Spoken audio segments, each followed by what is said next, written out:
شاه با 200 سامان در نامی اینامی کی بوده که نشان بوا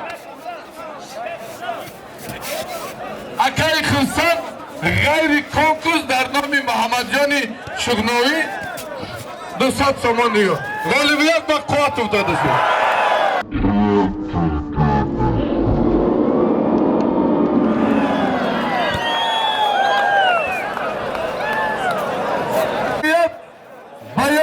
یعقوب جان باقیوف نایه آزاداری ونج خوش به حالت یعقوب جان باقیوف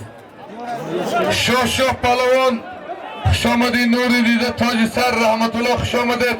نور کلی فریاد شیخ خوش آمدید کلی سید جلال جان سید جمال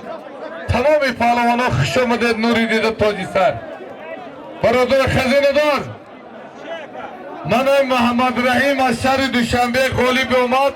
همین آدم میگه من ایگرمم دادرم دو غالب آمده ننگ ناموسی دادرش کرده محمد جان ایگر محمد رحیم شهر دوشنبه یت قالین خداتون ارباطیت الله اکبر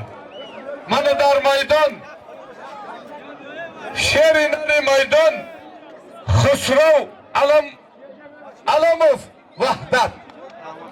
انا مکتی کسی میگیره دیگه یک گام تو نروید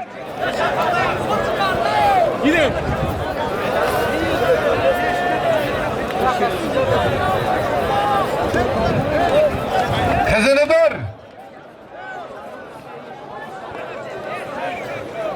دولت قناعتوف نایه آوازداری ونج شهر میدان ایوان مهمان خوش آمدی نوری دیده تاجی سر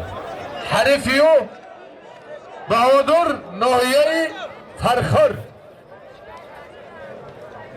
یا پیلوسوس یا اتوب خدا کنم من اینجا بیشینه باور نداره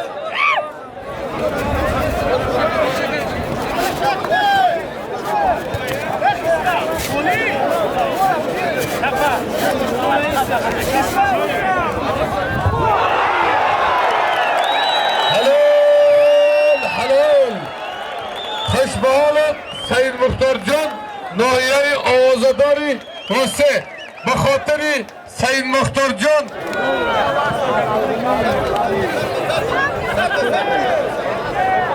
برادرها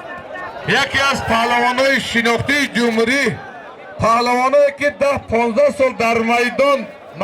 اشان با خالی یا نه؟